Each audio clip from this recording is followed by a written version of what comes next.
Vós me ensinais vosso caminho para a vida, junto de vós, felicidade sem limites.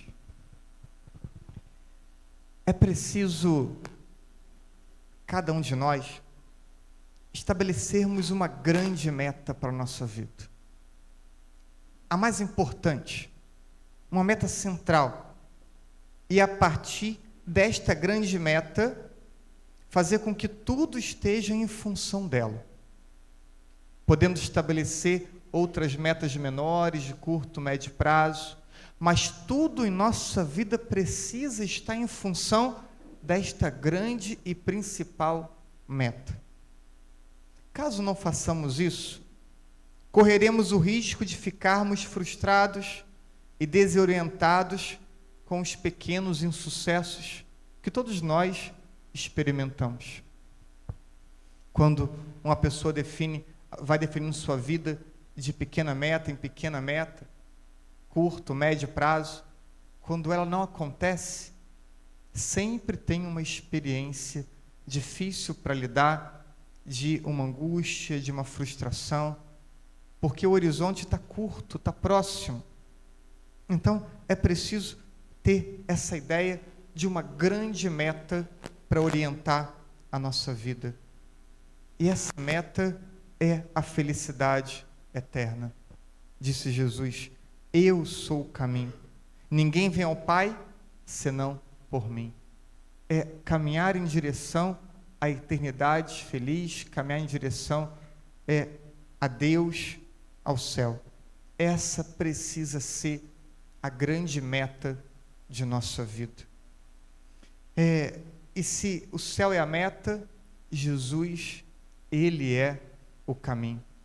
Por Ele chegaremos a essa grande meta.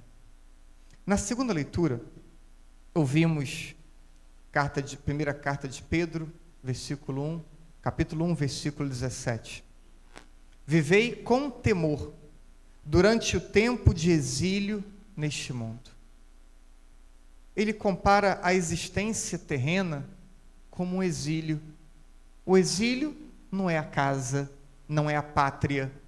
Então, nossa experiência terrena não é o local definitivo de nossa vida.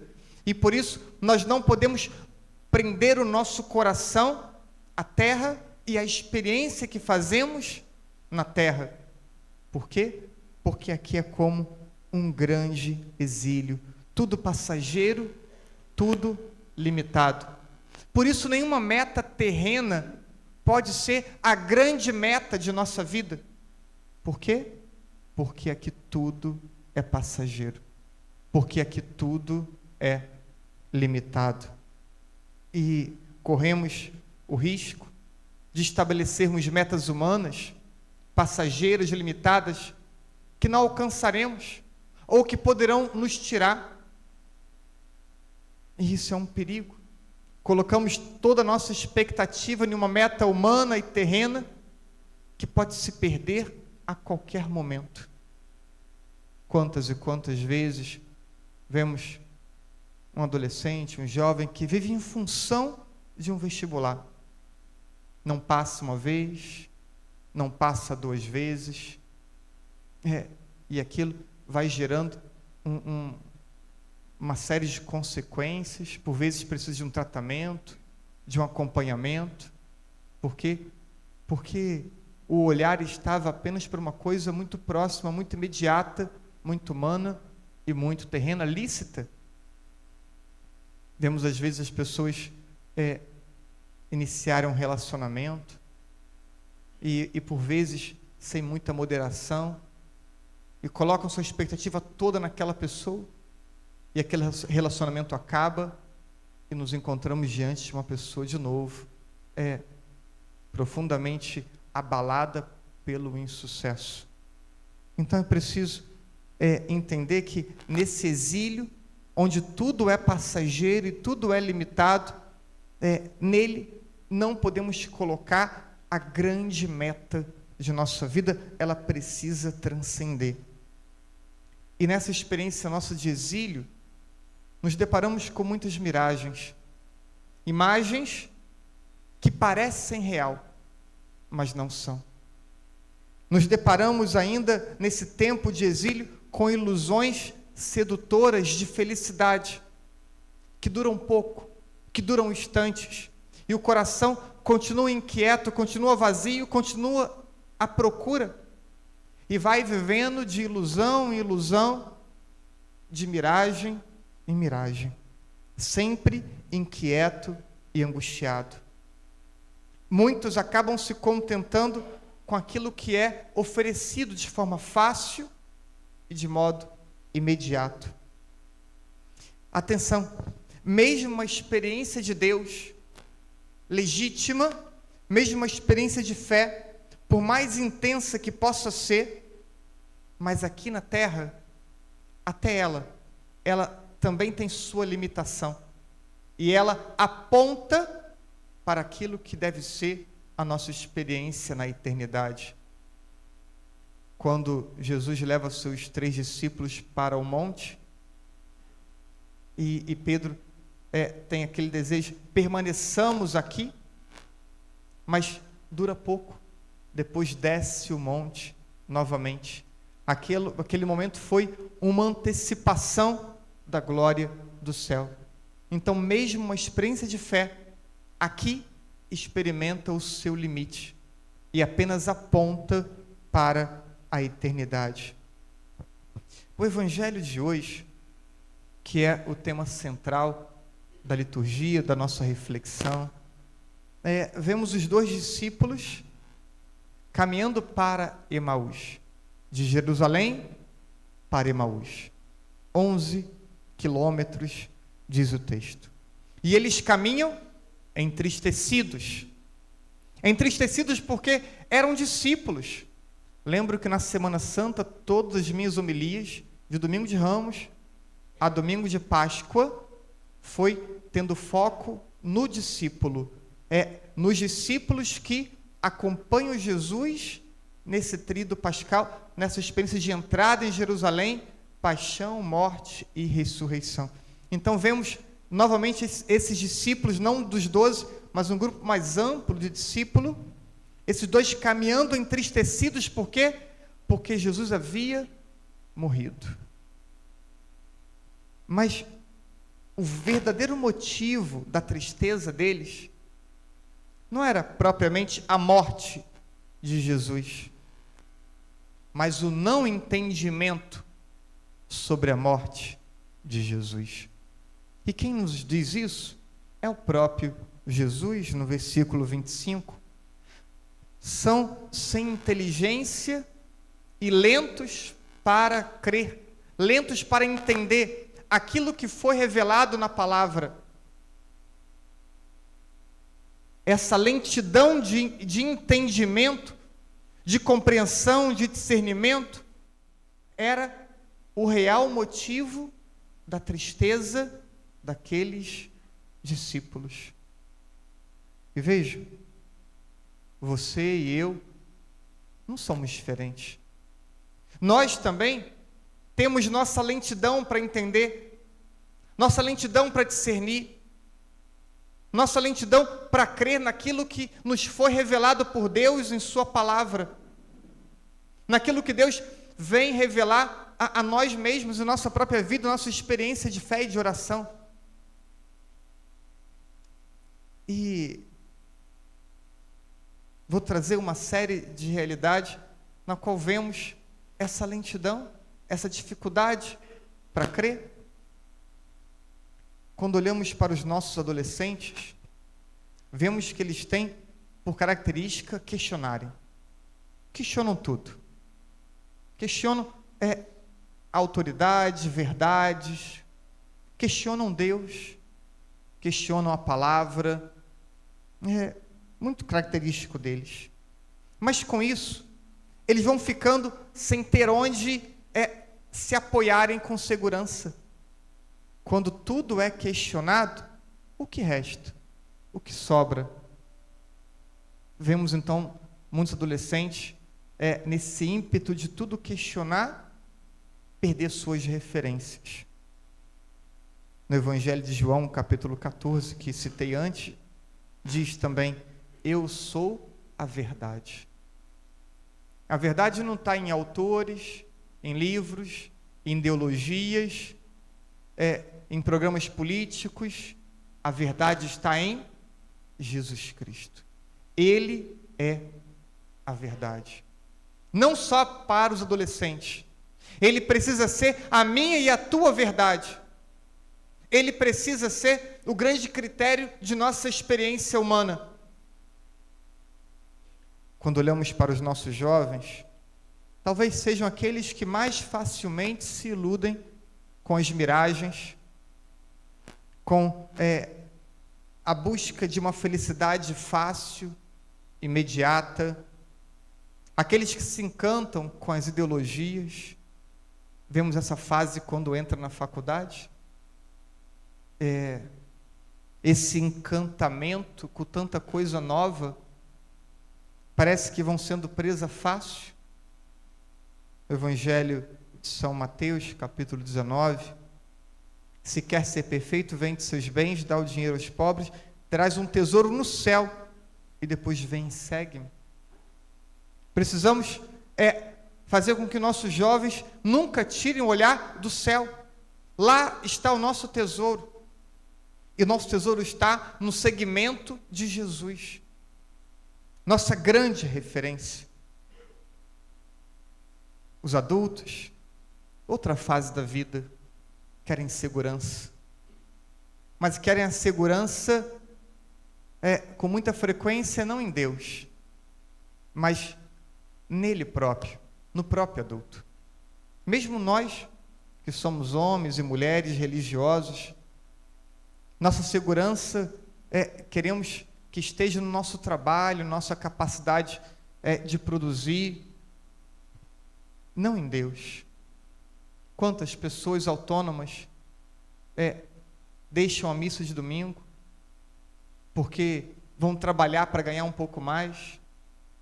Quantas pessoas autônomas que teriam uma mobilidade maior de organizar o seu horário, não priorizam a oração diária, um terço, uma meditação com a palavra, uma visita ao Santíssimo, uma comunhão a mais durante a semana? Por quê?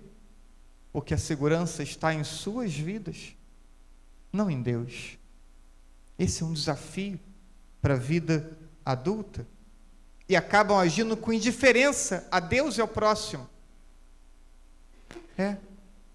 Muitos de nós, homens e mulheres adultos, acabamos sendo indiferentes para com Deus, tirando Ele do centro, ou não sendo capaz de colocá-lo no centro. No Evangelho de Lucas, capítulo 10, versículo 42, Jesus diz a Marta: uma só coisa é necessária. Maria escolheu a melhor parte. Muitas coisas são importantes, sem dúvida alguma, mas necessária para a vida humana, uma coisa necessária para a vida humana é nos colocarmos aos pés do Senhor. E parece que não temos essa clareza de entendimento, nós que somos cristãos, nós que somos católicos. Olhamos para os nossos casais e parecem que não sabem o que é a oblatividade. Que esse caminho de matrimônio é um caminho de entrega, de oferta, de renúncia, de sacrifício pelo outro. É uma doação pelo outro. E vemos as pessoas se casarem para exigirem que o outro possa, então, a todo momento, direcionar aos seus caprichos, seus gostos. A busca de uma realização pessoal no matrimônio, não na realização do outro. Claro, fazendo o outro feliz, também irei experimentar a minha própria realização, mas o que vemos tantas vezes é uma busca egoísta de se satisfazer na relação conjugal. Jesus disse em Mateus 16, 24, se alguém quiser vir após mim, renuncie a si mesmo. A renúncia como um caminho também de fé, de discipulado, em todas as vocações e também no matrimônio. Os idosos, por vezes, não conseguem ser um porto seguro de fé, de sabedoria e de virtudes para os seus filhos, para os seus netos. Nem sempre os muitos anos conseguem ser refletidos em sabedoria. Acabam agindo de forma inflexiva, com teimosia. Ouvimos em Jó, capítulo 12, versículo 12: nos anciãos está a sabedoria e a prudência. Então, pegando esse breve recorte de adolescentes, jovens, adultos, casais, idosos, e vendo que nem sempre conseguimos entender a palavra e colocá-la em prática, somos ou não homens e mulheres com pouca inteligência e lentos para crer naquilo que é revelado por Deus a nós? Somos como os discípulos de Emaús, e por isso muitas vezes nos falta também alegria. Caminhamos, mas caminhamos entristecidos, porque não temos o entendimento da palavra, porque não temos a capacidade de adequar a nossa vida à palavra que nos foi anunciada por Deus.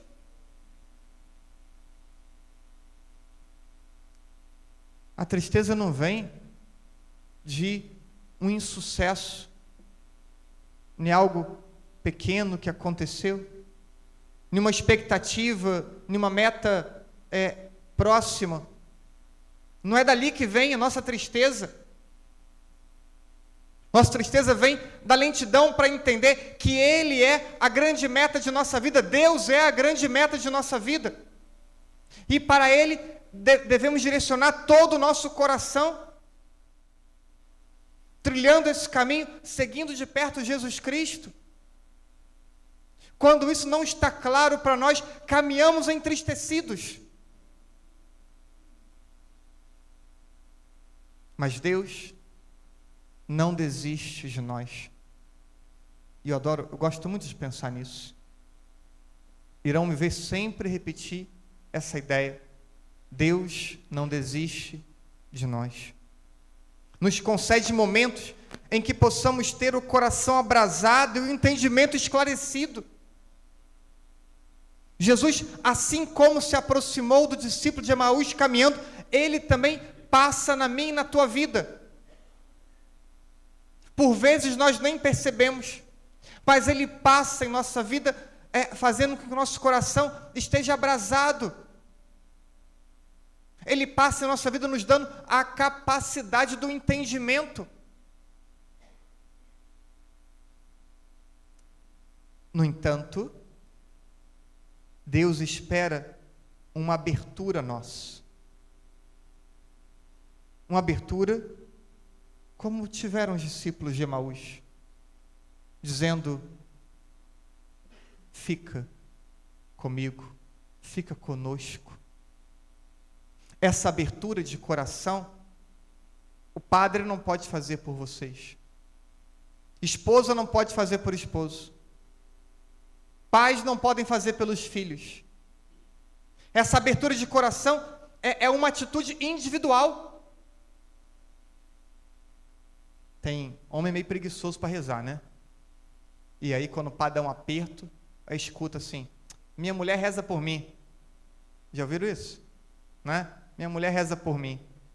Ela pode rezar por você, mas ela não pode abrir o teu coração a Deus, porque essa abertura é um ato individual.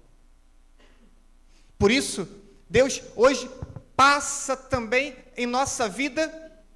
Ele se deixa encontrar por você e por mim, mas Ele espera que você e eu possamos dizer para Ele: vem ficar comigo.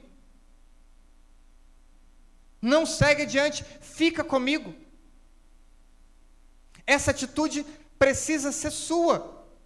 E hoje esta Eucaristia é uma oportunidade para isso. Para você poder rezar a Deus dizendo: fica comigo. o convite feito pelos discípulos a Jesus para entrar e comer foi fundamental para uma nova compreensão da própria vida deles, para uma nova compreensão deles mesmos, para uma nova compreensão do caminho a ser percorrido. Simbolicamente, percorreram 11 quilômetros até Emaús. E agora, embora fosse já o entardecer, e por isso havia pedido aquele que eles não conheciam para permanecer com eles, agora eles ignoram que já é noite e eles voltam às pressas, refazendo o caminho. Porque quando abrimos o coração e reconhecemos Jesus presente em nossa vida, muitas vezes reorientamos a rota de nossa vida. Mas, padre, já estou na igreja. Mesmo que estejamos na igreja e ativos, não acertamos sempre. Nem sempre fazemos as escolhas que Deus queria que fizéssemos. Então, sim, precisamos reorientar a rota muitas vezes. E quando chamamos Ele para estar conosco, parece que vai ficando claro o caminho que somos chamados a percorrer. Então tenham coragem hoje de poder rezar a Jesus dizendo: fica comigo. Mostra-me o caminho para o céu, para a eternidade feliz. Deus nos dá mais uma oportunidade de sermos, de encontrá-lo, de experimentá-lo, de trazê-lo para a intimidade do nosso coração. Mas Ele não nos pressiona, Ele não nos obriga, Ele espera um convite. Por isso é tão importante que você possa dizer com as tuas palavras, com a sinceridade mais profunda do teu coração: Jesus, vem ficar comigo, assim seja.